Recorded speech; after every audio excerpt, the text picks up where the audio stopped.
Mismo sa pwesto, sasabayan namin ang break time mo. Sasabayan namin ng mga balita at komentaryo, mga panayam ng mga taong viral ngayon. DZRH Break Time.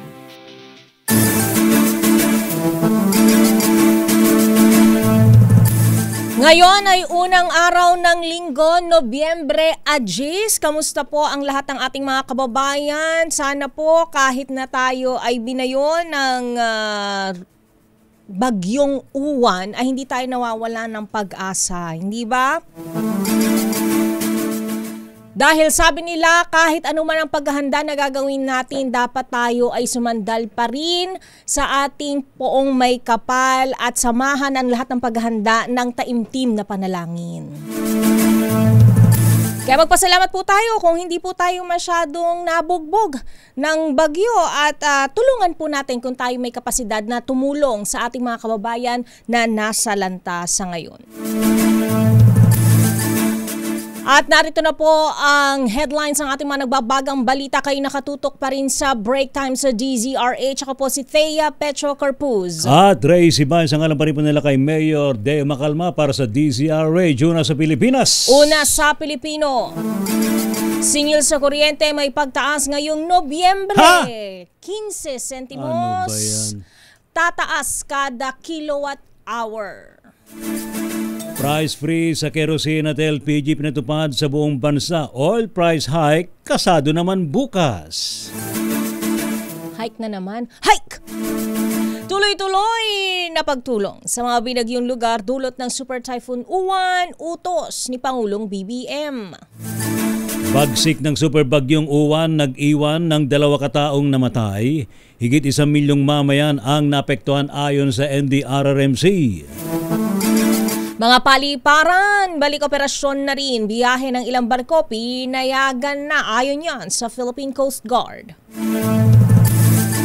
Samantala, mga paliparan, balik operasyon din, 6 na iba pang paliparan suspendido sa clearing operations ayon naman sa CAAP. Pagbabawal sa mga opisyal na palaging bumiyahe kahit may bagyo o kalamidad. Iginiit sa kamara. Sino ba madalas bumiyahe? Meron bang tali yan? Tinatali ba? May listahan yan, di ba? Bago bumiyahe, may permiso kasi dapat. Mga naglakwatsa! Mga naglakwatsa ang mga opisyal sa Cebu bago na nalasan naman ng bagyong Tino, iimbestigahan ng DILG. Higit 100 kalsada sa Bicol Region sarado pa rin sa mga motorista epekto ng bagyong Uwan. Samantala naman, Pangulong BBM at First Family abay nag-alay daw po ng misa sa libo-libong pamilyang naapektuhan ng mga kalamidad.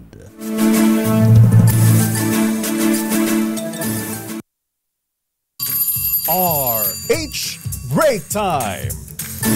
Yan ang mga headlines. Narito naman ang detalye ng ating mga balita. Abiso po sa lahat ng mga motorista, aarangkada na naman bukas ang taas presyo sa mga produktong petrolyo 11/11. Check out nyo na. Kung may pang check out na kayo, may pang diesel na kayo, may pang gasolina na kayo, edi go na yan, di ba? Pero yung mga naka-add to cart, tapos hindi man priority, no? Kahit 11/11, wag na muna. Hintay na lang 12/12. Meron para naman, di na mauubos ang mga sin. Mauubusan yan. Pero ito nga't batay sa abiso ng oil company sa Department of Energy, 50 sentimos ang dagdag sa kada litro ng gasolina, habang 90 sentimos naman sa kerosene. Taas naman ang piso o tataas ng piso ang kada litro ng diesel. Una nang sinabi ng DOE na bunso dito ng kombinasyon ng drone attack ng Ukraine sa Black Sea port sa Russia at ang ipinataw ritong sanctions. Epektibo ang oil price adjustment na karamihan ng kumpanya ng langis alas 6 ng umaga bukas. Talaga ba? Ganon kabilis ang epekto sa mga fuels natin kahit na... Hindi ako naniniwala. Kasi di ba kahapon lang ba tayo bumili ng langis? Di ba? Wala ba tayong imbak talaga? Walang sapat? Di ba kadalasan dapat parang may 30 days, 60 days buffer? Bakit pag kami adjustment sa iba yung dagat, applicable agad sa atin yun? Ang isa lang naman iniisip ko yan, dapat sana magkaroon sila ng social responsibility. Sana. Magkusa na sila, wag na sila magtaas muna. Kusa? Kusa, dapat. Bihira na yan sa mga Kaya tao ayaw ko ngayon. nga sabihin na sila yung mga manhid eh. Bakit? Manhid naman talaga. Tutulong na lang daw sila sa ibang paraan. Basta hindi nila ibababa ang presyo, hindi nila ipi-freeze ang presyo ng mga produktong petrolyo. Samantala, abiso naman po sa mga customer ng Meralco, isa pa ito. Kasadong tumaas ang singil sa kuryente ng Manila Electric Company ngayong buwan ng Nobyembre. Sa abiso po ng Meralco, tataas daw po ng 15 sentimos ang bawat kilowatt hour. Ito po ay katumbas ang 30 sentimos sa mga kumukonsumo kada buwan ng 200 kilowatt hour. Kapag kayo na may kumukonsumo ng 300 kilowatt hour, kayo po ay may dagdag na 46 pesos sa inyong binabayaran. Samantala sa mga kumukonsumo naman ng 400 kilowatt hour, mayroon pong dagdag na 61 pesos ang inyong babayaran. Sa mga kumukonsumo ng 500 kilowatt hour per month, ay mayroon din po kayong babayarang dagdag na 76 pesos. Ayon po sa Meralco, dahil yan po ay sa pagtaas ng transmission charge at dagdag na feed-in tariff allowance. Samantala, nagpatupad ang Department of Energy ng nationwide price freeze sa 11 kilogram na household LPG at produktong kerosene. Epektibo ito mula Nobyembre 7 hanggang Nobyembre 21 kasunod ng deklarasyon ng National State of Calamity dahil sa epekto ng Bagyong Tino salig sa Proclamation No. 1077. Patuloy na minomonitor ng DOE katuwang ang Department of Trade and Industry o DTI, ang mga retailer at mga distributor upang matiyak na masusunod ang price freeze. Dagdag ng ahensya, sapat at matatag ang fuel supply sa kabila ng magkasunod na bagyo at normal din ang operasyon ng refilling plants. Mula sa 3,671 na gasoline station, 42 lamang ang hindi operational ngayon dahil sa pinsala ng Bagyong Tino at problema sa power supply. Samantala, 2 ang napaulat na namatay dahil po sa pananalasa ng super bagyong Uwan. Ayon po kay Office of Civil Defense Deputy Administrator Assistant Secretary Bernardo Rafaelito Alejandro, isa ay mula sa Viga, Catanduanes at ang isa naman ay namatay dyan po sa may Catbalogan City, Samar.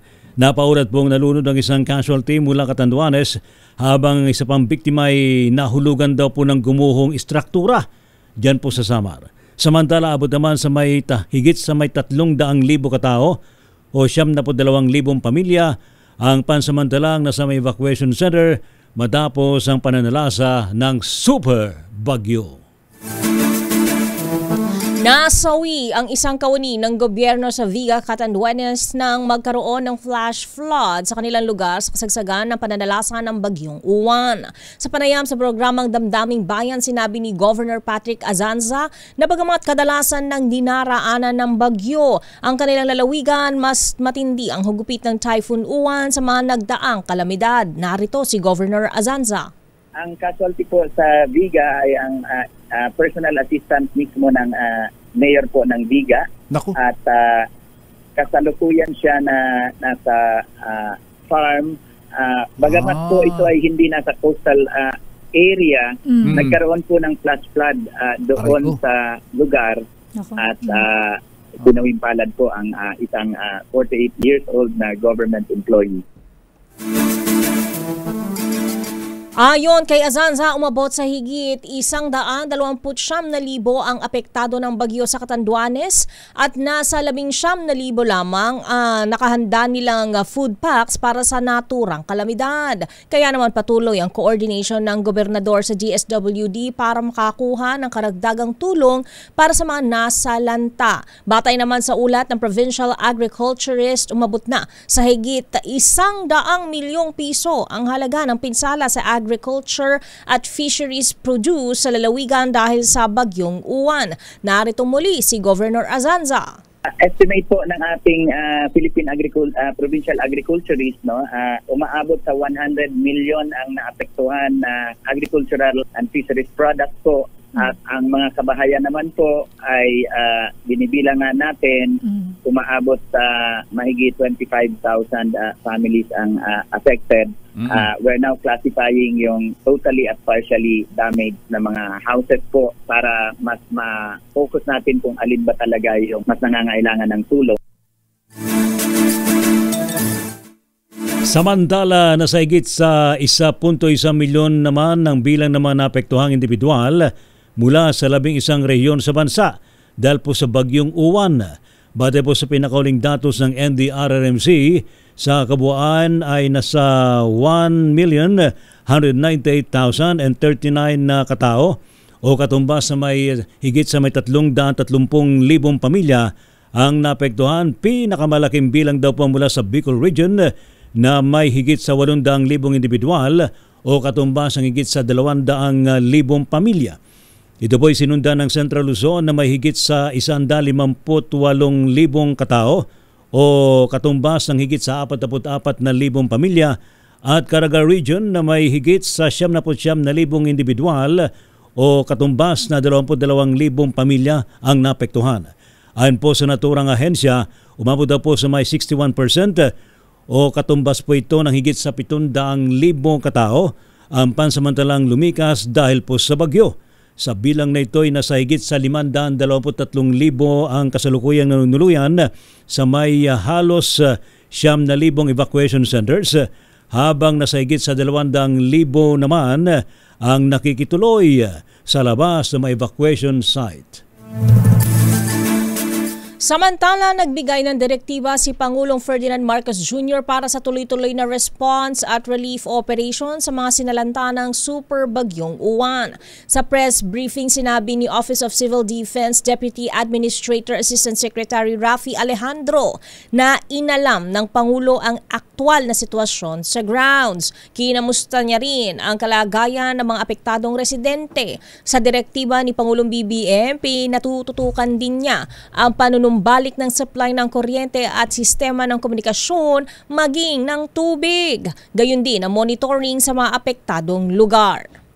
Utos po niya is for us to continue with our response and relief operations and continue monitoring itong mga pangangailangan ng ating mga local government units, and then prioritize the immediate rehabilitation of damaged lifelines, no? So kaya nga napaka-importante na matapos kaagad itong rapid damage and needs assessment natin.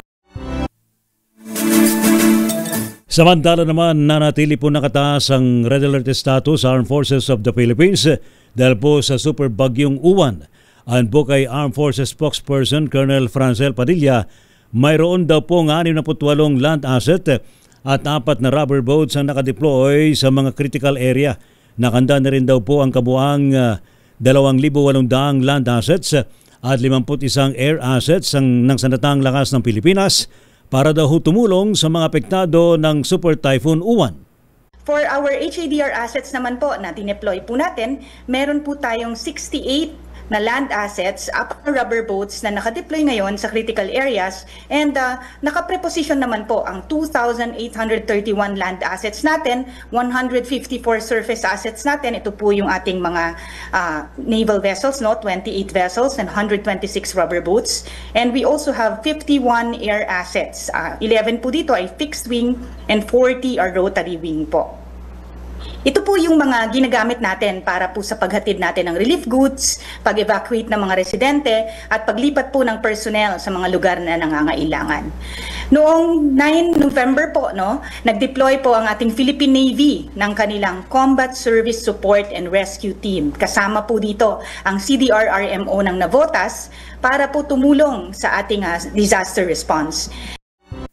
Yan po mga kaibigan, si Armed Forces spokesperson Colonel Francel Padilla. Samantala, inanis na ng Department of Transportation ang travel suspension matapos ang pananalasa ng bagyong Uwan. Pinayuhan naman ang lahat ng transport service entities na patuloy na mag-ingat habang ibinabalik ang kanilang provincial at city operations. Tiniyak naman ng DOTR ang seguridad ng lahat ng pasahero, driver, konduktor at public utility vehicles. Sa huling tala ng Philippine Coast Guard, aabot sa 7,232 katao ang stranded sa iba't ibang pantalan dahil sa pananalasa ng bagyong Uwan.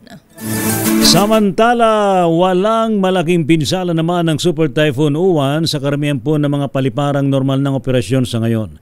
Sa inspeksyon, sinabi po ng CAAP na limitado po ang pinsala ng bagyo sa mga bubong, kisame, glass panel at perimeter fences ng mga paliparan na kanilang pinangangasiwaan. Habang inalis na rin po ang notices to airmen para sa Bicol International Airport, maging sa Masbate, Naga, Virac, Daet at Kawayan Airports. Bukas na rin ang Baguio City Airport, subalit nanatiling suspendido ang visual flight rules dahil naman sa poor visibility. Epekto pa rin po ng patuloy na pagulan sa naturang lungsod. Natili namang suspendido ang operasyon ng Bulan Airport, Bacon Airport, maging ang Sangley Point Airport, Plaridel Airport at iba pang mga paliparan at maging ang Subic Airport, Iba Zambales Airport dahil po sa nagpapatuloy na clearing operations. Tinagtaman ni CAAP Director General Raul Del Rosario ang garang pagsasaayos po ng mga napinsalang pasilidad, maging ang restoration ng mga serbisyo at ligtas na airport operations. Balik operasyon na rin ang ilang biyahe ng mga barko sa bansa matapos ang pansamantalang pagtigil ng operasyon dahil sa pananalasa ng bagyong Uwan. Ayon sa pinakahuling Sea Travel Advisory ng Philippine Coast Guard, kabilang sa mga lugar na nagbalik biyahe ang mga ruta mula Iligan patungong Sultan, Naga, Dimaporo. Gayon din sa mga pantalan ng Basilan, Misamis Occidental, Surigao del Norte, Agusan at Zamboanga del Norte. Bukod dito, pinayagan na rin ang biyahe ng lahat ng vessels at watercrafts mula sa Cagayan de Oro patungong Bohol at Cebu, pati na rin sa Zamboanga papuntang Jolo, Sulu at Tawi-Tawi. Hinimok ng Philippine Coast Guard ang mga pasahero na manatiling nakaantabay sa mga anunsyo ng kanilang shipping lines, gayon din sa mga opisyal na social media pages ng Philippine Coast Guard at Philippine Ports Authority para sa mga susunod na update sa biyahe. Umabot naman sa may 7,213 katao ang bilang po ng mga na-stranded sa iba't ibang pantalan sa bansa dahil po sa epekto pa rin po ng nagdaang Super Typhoon Uwan. Ayon po sa Philippine Coast Guard, pinakamarami dito ay sa Bicol Region na mahigit sa 2,500 stranded na mga pasahero. Ito po ay sinundan ng Western Visayas na merong 975 stranded na mga pasahero doon. Kabuuan naman na 156 na pantalan at daungan sa buong bansa ang apektado ho ng kalamidad. Babalikan pa natin iba pang detalye ng ating mga nagbabagang balita. Pagbabawal sa mga opisyal na palaging biyahe kahit may bagyo o kalamidad, iginiit sa kamera. Dapat yan din, ano sabi mo kanina, kusa. That's our word for the day, kusa. Dapat ako bilang opisyal ng social pamahalaan, responsibility. yes, dapat ako magkukusa na hindi na ako mag-book ng flight or I'll cancel all our reschedule. Kasi public official ka eh. Correct, dapat unahin natin ang kapakanan ng ating sambayanan bago ang ating personal na pangangailangan. Tama. Kaya sa susunod na halalan, Ray at Thea po lamang. Kumakandidato pala. Wag ako. Si Thea na lang. Hindi. Hindi, diba? Tama yun. Social responsibility mo. Siyempre, meron kang responsibilidad na sa iyong tungkulin bilang opisyal ng pamahalaan. Actually, tungkulin bilang public servant dapat. Ayun. Ano yung public servant sa Tagalog? Tagapagsilbi sa publiko. Diba? So dapat bilang serbisyo mo rin sa publiko, yes. Dapat sensitive ka rin sa pangangailangan ng publiko.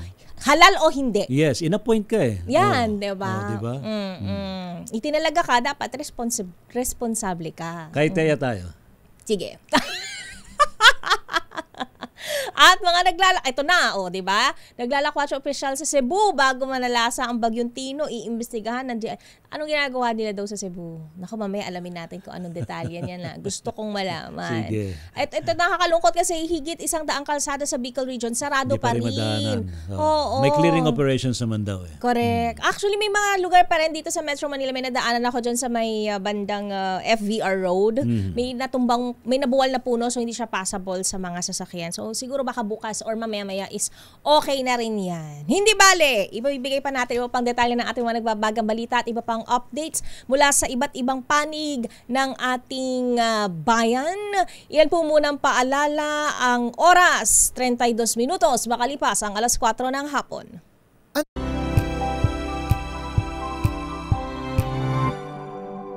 Ay mamigay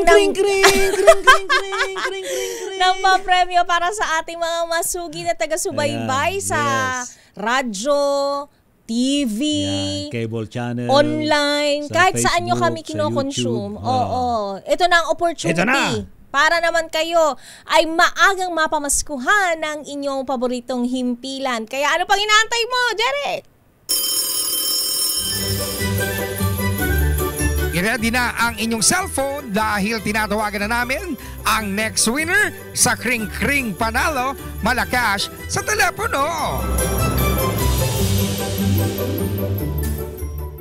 At nasa linya Ready na ang cellphone niya. Ayan, Kring, kring, kring. ang bilis sumagot, 'di ba? Ang bilis niyang naka-reply kay Sumagot kaagad, Wina Pearl. Oo. At ang ating potential pa lang to kasi hindi pa natin Potential sure pa kung masasagot niya ang ating mahiwagang katanungan na magwawagi ng 500 pesos ay si Randy Manawis mula sa Dagupan. Kamusta ang kalagayan ng panahon, ng sitwasyon dyan sa Dagupan, Randy Manawis? Hello po, ma'am. Yes po. Kamusta po? Kumusta kayo dito, Dagupan? Baha po dito. Malakas po yung init ng dumating bagyo po, ma'am. Hanggang saan po yung baha? Hindi Inabot naman po kayo ba yung nalubog? bahay ninyo? O sa labas Nasa lang? bahay po, lubog po. Naku po, lubog. Ano ba naman yan? Hindi bali. Kaya hindi pa ako nakapag-chat kasi wala po pong kuryente sa amin dito sa Dagupan. Basta mahalaga ligtas kayong lahat. Correct. Ano po? Yes po, sir. Yes po. Nakapalobat na yung siya. kanyang Sige. cellphone. Hindi na tayo magpapatumpik-tumpik pa. Kuya Randy, ano pong himpilan ng inyong tinututukan kahit na may malakas na pag-ulan? DCRS po, news po, Dagupan. O wag mo nang patugalin pa, Wina Pearl. Yes. I-send mo na agad ang 500 ni Kuya Randy Manawis mula sa Dagupan. Limpak na tigi 105. Merry Christmas po. Mag-ingat po kayo. Merry Christmas po. Kasi palobat na rin siya. Palobat na tayo. Bilisan tuloy natin. Alam mo naman tayo, very considerate tayo sa ating mga tagapakinig, di ba? At dahil dyan, ibigay na rin natin yung pang detalye ng ating mga balita. Standby sa ating mga reports, standby Miss Leth, Raymond, Milky, Noche at Romy. Sumadsad ang 4 na barko sa magkakahiwalay na lugar sa bansa sa gitna ng pananalasa ng bagyong Uwan. Ayon kay Philippine Coast Guard Civil Relations Deputy Commander Captain John Barameda, kinabibilangan ito ng tugboat Sea Asia 2 at barge Sea Asia sa isang fish port sa San Jose, Antique. Landing craft tank sa Barangay Wawa, Nasugbu, Batangas at motor bangka sa Barangay Santo Niño, Sitio Manukan, San Vicente, Palawan. Anya, na-secure naman ang mga barko, ngunit sa lakas ng alon at hangin ay natangay pa rin ang mga ito. Wala namang napaulat na casualty sa nasabing insidente at pinawi rin ang posibilidad ng oil spill. Samantala naman, abot po sa may 31 kalsada sa Luzon na hindi pa rin madaraanan sa ngayon ng mga motorista kasunod po ng pananalasa ng superbagyong Uwan. Ayon po sa DPWH, 8 kalsada ang limitado lamang ang access dulot po ng naranasang pagbaha, daluyong, landslide at mga nagtumbahang mga punot poste ng kuryente. Kaugnay po nito agad namang ipinagutos ni Pangulong Ferdinand Marcos Jr. kay Secretary Vince Dizon ng pagsasagawa ng clearing operations para hindi mantala mga rescue at relief operations. Kabilang po sa mga pangunahing lansangan na napektuhan po ng nagdaang bagyo ay yung po mga kalsada sa Cordillera, National Capital Region, Ilocos, Cagayan Valley, Central Luzon, Calabarzon, Bicol at Sultan Kudarat. Hindi pa rin nga madaanan ang nasa higit 100 kalsada sa Bicol Region dulot ng pagbaha at naiwang debris sa kalsada dahil sa pananalasa ng bagyong Uwan.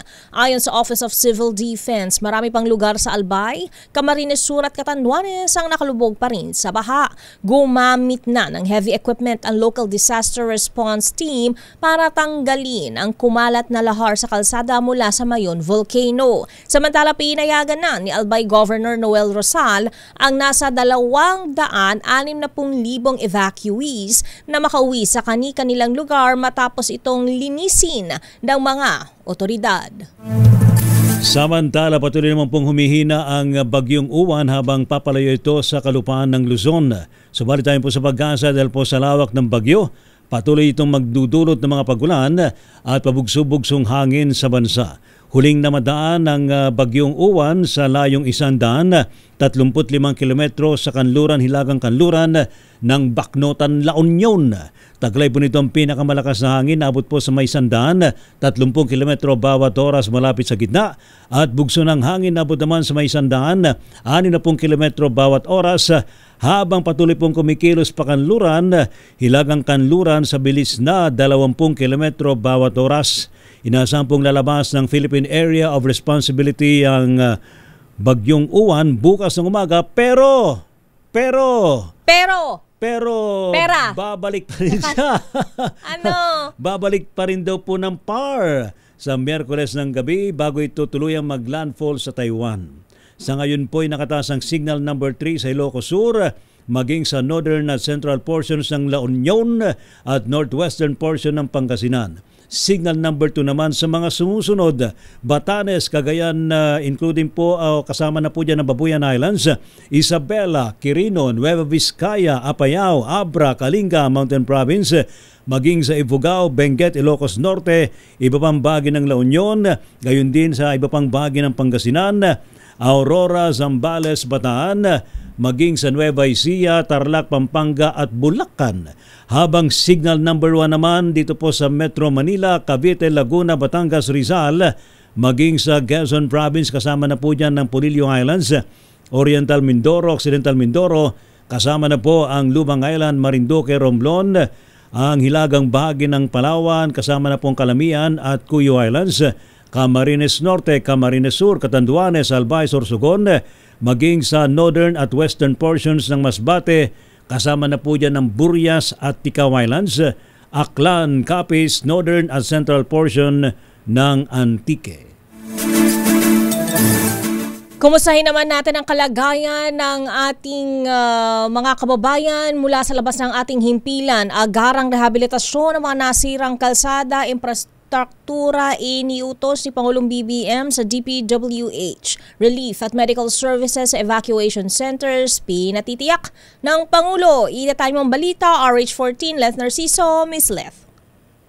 Ms. Thea, nagbigay ng direktiba si Pangulong Ferdinand Marcos Jr. sa iba't ibang ahensya ng pamahalaan kaugnay ng tuloy-tuloy na pagtugon sa epekto ng Bagyong Uwan. Sa situation briefing na ginanap sa Presidential Security Command Operations Center, iniutos ng Pangulo sa Department of Public Works and Highways ang agarang rehabilitasyon ng mga nasirang kalsada at infrastruktura. Iniulat naman ni DPWH Secretary Vince Dizon na nakatutok na ang kanilang team sa clearing operations sa mga pangunahing kalsada sa Central Luzon, Cordillera Administrative Region at Aurora. Sa tala ng pamahalaan hanggang kaninang umaga ay nasa 71 kalsada pa ang hindi madaanan dahil sa landslides at mga pagbaha. Nagbigay rin ng direktiba si Pangulong Marcos sa Department of Health para sa deployment ng medical team sa mga evacuation center. Pinatitiyak nito na may mga doktor, nurses at supply ng gamot sa mga pansamantalang tinutuluyan ng mga apektadong residente para mabantayan ang kanilang kalusugan. Ibinilin rin ng Presidente sa DSWD ang walang patid na pagbibigay ng relief aid sa mga apektadong pamilya. Ito si Leth Narciso para sa DZRH, una sa Pilipinas, una sa Pilipino. Maraming salamat, Ms. Leth. Samantala naman, deklarasyon ng isang taong state of calamity. Ito raw po'y suportado sa Senado. Ating alamin detalye sa report ni RH28, Lakay Raymond at Paz. Lakay Raymond. Ray, sinuportahan ni na Senate President Tito Soto at Senator Erwin Tulfo ang deklarasyon ni Pangulong Bongbong Marcos na isailalim ang bansa sa state of national calamity sa loob ng isang taon. Para kay Soto, tamang naging desisyon ng Pangulo dahil sa tindi ng pinsalang naidulot sa bansa ng sunod-sunod na kalamidad tulad ng Bagyong Tino at Uwan, hiwalay pang ang mga nangyaring lindol. Para naman kay Senator Erwin, mas makabubuti na nasa ilalim ng state of calamity ang bansa sa loob ng isang taon para kontrolado ang mga presyo ng bilihin at serbisyo. Magagamit din ng mga local government unit at mga kinaukulang ahensya ng gobyerno ang kanilang calamity funds para matulungan agad na makabangon ng mga biktima ng kalamidad. Ang National Disaster Risk Reduction Management Council o NDRMC na pinamumunuan ni Defense Secretary Gilbert Guido Teodoro ang nagrekomenda sa Pangulo na magdeklara ng isang taon state of calamity. Saklaw nito lahat ng natural calamities na mangyayari sa bansa simula November 7, 2025 hanggang sa November 7, 2026. Ngunit maaari naman itong puliin ng mas maaga. Ito si RH20, Ring Pass para sa DZRH, una sa Pilipinas, una sa Pilipino. Maraming salamat Lakay Raymond. Samantala, Dole kinalampag sa karapatan ng BPO workers tuwing may mga bagyo dahil hindi umano waterproof ang mga ito. Oo nga. Meron pang nag-trending minsan. Alam ko man ang Milky, hindi ko na alam kung ano yung update doon. Yung after nagkaroon ng earthquake, pinababalik sa mga posts kasi daw queuing ang calls. Kung saan na ba yun? Itatali mo nga ang balitang yan, RH12 Milky Ganan. Manang Milky. Alam mo, Thea, kasama yan sa mga inireklamo, lalo na dito sa mga BPO companies yung nangyaring lindol dyan sa Cebu. Pero umapil nga sa Department of Labor and Employment at sa mga business process outsourcing o BPO companies na igalang karapatan ng mga manggagawa sa naturang sektor, lalo na kapag may mga bagyo at kalamidad. Ginawa ni House Assistant Minority Leader Sara Elago ang apela sa harap ng mga report na business as usual. Ang ilang BPO sa kabila ng panganib sa pag-commute ng mga manggagawa sa kasagsagan ng pananalasa ng Super Typhoon Uwan. Gite Elago ng Gabriela Women's Party List, hindi waterproof ang mga manggagawa at may karapatan silang tumanggi na pumasok sa trabaho kung may nakaambang panganib tulad ng kalamidad. Ang kay Elago, nakasaad ito sa Dole Labor Advisory No. 17, Series of 2022 at ng Occupational Safety and Health Law or Republic Act 11058. Sabi ni Elago, dapat regular na minomonitor ng Dole ang mga kumpanya kung lumalabag sa labor rights, lalo na sa mga kumpanya at mga BPOs na may mga record ng pinipilit ang kanilang mga empleyado na pumasok sa kabila ng panganib sa kanilang buhay. Una nang nagsumite ng resolusyon si Elago, Thea, bali yung imbisigahan ng ilang BPO companies sa Cebu na pinipilit ang kanilang mga empleyado na magtrabaho sa kabila ng safety hazards matapos ang nangyaring lindol kamakailan. Ako si Milky Ganan nagulat para sa DZRH, una sa Pilipinas, una sa Pilipinas. Manang Milky, ano daw kaya magiging sanction doon sa kumpanya na yon? Nako, ipinaubay ni Elago sa Dole, pero pag-imbisihan din ito sa mga concerned government agencies sa Kamara, lalo na ang Committee on Labor. Dahil ito ay pagsabag, siyempre unahin ang karapatan at kaligtasan ng mga empleyado bago daw kumita ng pera, lalo na ng BPO company. Tsaka parang ang insensitive, no? Yung meron ng dilubyo sa paligid, tapos go back to your post, ang i-receive mong message. Parang ang sakit sa heart. Oo, hindi naman tayo robots. Correct. Di ba yun yung nag-viral mga video na gusto na lang umalis doon sa loob ng kanilang opisina kasi mukhang napakaliit lang ng kanilang BPO office. Correct. Pero matapos yung pagyanig, ay inaatasan silang bumalik sa kanilang upuan at ipagpatuloy yung kanilang trabaho na napaka-insensitive. Lalo na ang kinakabahan din sila na baka magkaroon din ng aftershock matapos ang malakas na lindol kamakailan. Tama. Salamat, Manang Milky. Maraming salamat, Thea at Ray. Balik sa inyong dalawa. Dapat mag-iingat din tayo. Nga rin, maingat din tayo, di ba? Ano, dinaig nyo pa yung mga taga-RH. Sa alang kaligtasan, yung buhay. Pag si Wina nga, sabi niya, may baha po. Susunduin yan eh. Oo, di ba? Considerate kasi tayo, di ba? Magpapamerienda pa nga si Sir Jomay kapag kinakailangan. Oo, di ba? Salamat, Sir Joms. May sabay na pagpaparinig. Sabay ka na. Joke lang po, Sir Joms. Pwede niyo pong tatahanin. Ano pero pa naman yan? lang. Pag nabibiro pa naman si Sir Joy, ginagawa niya. Sabi, sino na naman nagparinig sa akin sa ere? Hindi po ako yun, si Wina Pearl po. Papinsar. Samantala naman, mga PDL sa mga piitan sa bansa abay ligtas daw po sa pananalasa ng bagyong Uwan. Ayon po yan sa BJMP. Report mula kay RH27, Noche Kakas, Noche. Lakay Ray at Miss Thea, ligtas sa peligro ang mga persons sa deprived of liberty o PDL sa mga piitan sa bansa. Ito ang sinabi ni spokesperson Superintendent Jeric Bustinera ng Bureau of Jail Management and Penology o BJMP. Ayon kay Bustinera, walang naitalang injured, wala ring namatay at wala ring damage to properties nang manalasa ang bagyong Uwan. Ngunit sinabi ni Bustinera, nagkaroon sila ng preemptive evacuation ang jails sa Camarines Norte. Ang mga kulungan naman sa Central Luzon ay nakaranas din ng power interruption. Sa ngayon ay patuloy pa rin sila sa pakipag-ugnayan sa mga pasilidad sa bansa.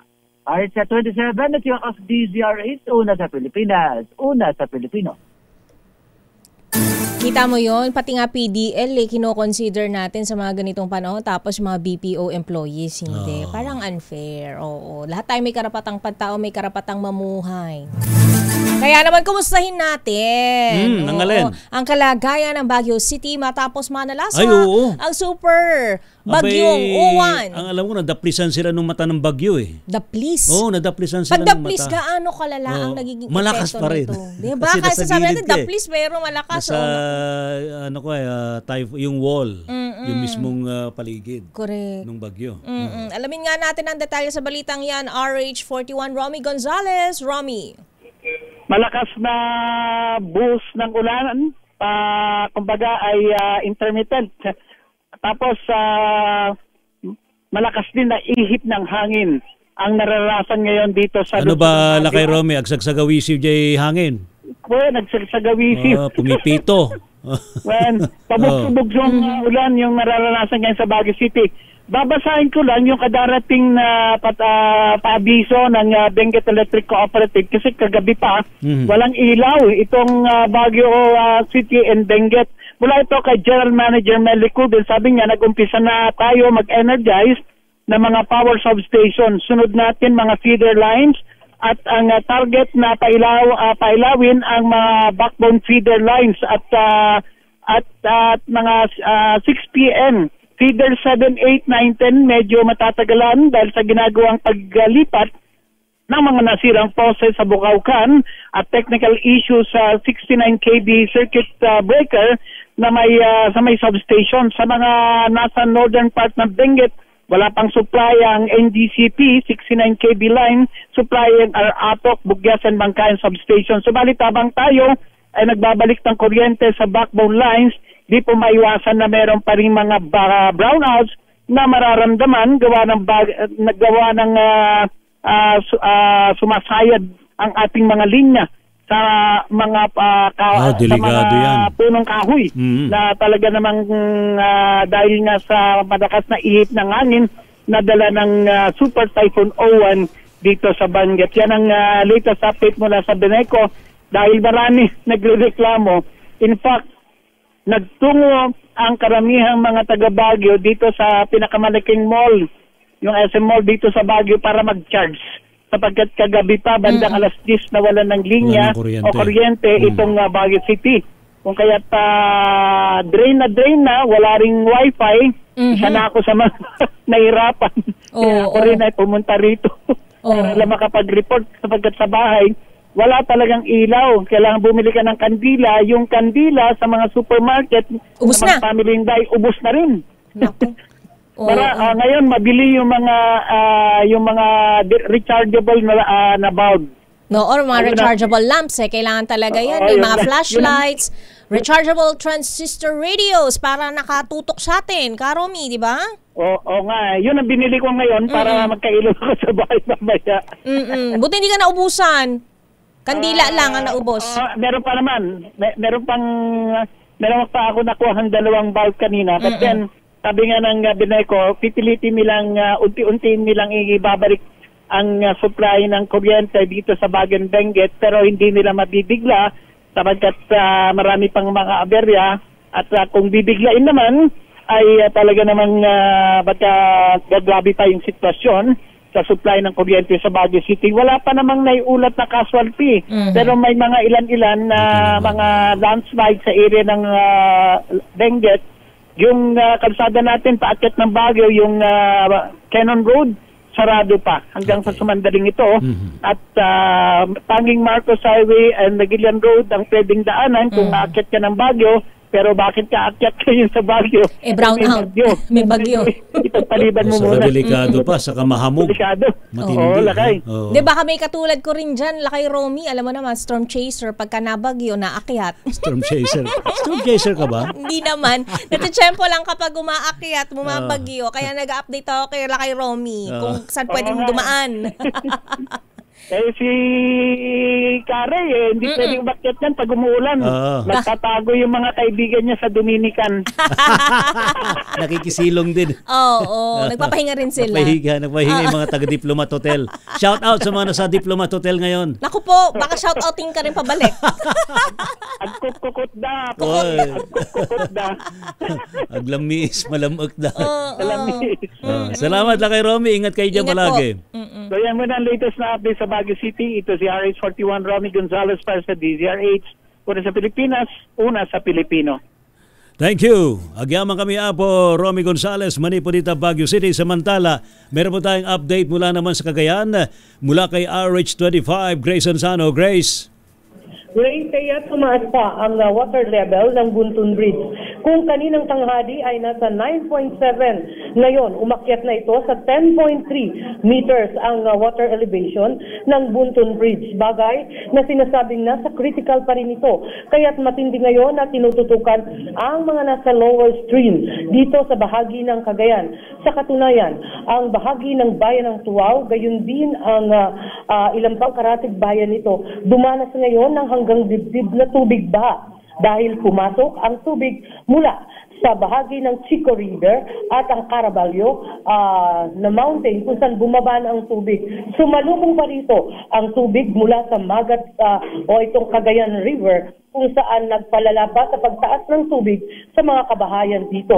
Sa ngayon, isa sa mga nilalamay ang napilitan ng ilikas at dalhin ito sa mataas na lugar sa kalsada sa bahagi ng bayan ng Tuaw para nang sa ganon, mailigtas at hindi maging problema para nga doon sa namatayan.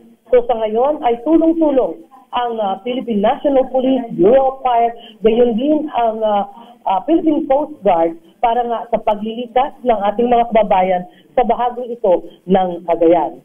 Samantala, ang DPWH tuloy-tuloy pa rin ang clearing operation na ginagawa ngayon. Isa sa mga tinututukan ay ang bahagi ng Maharlika Road sa bayan ng Jadi kung saan dito ay pipilitin ngayong maghapon na maging two-way na ito. Bagamat kanina tanghali naging one lane ito, yung southbound and northbound lane, para nang sa ganun hindi maging problema sa ating mga motorista.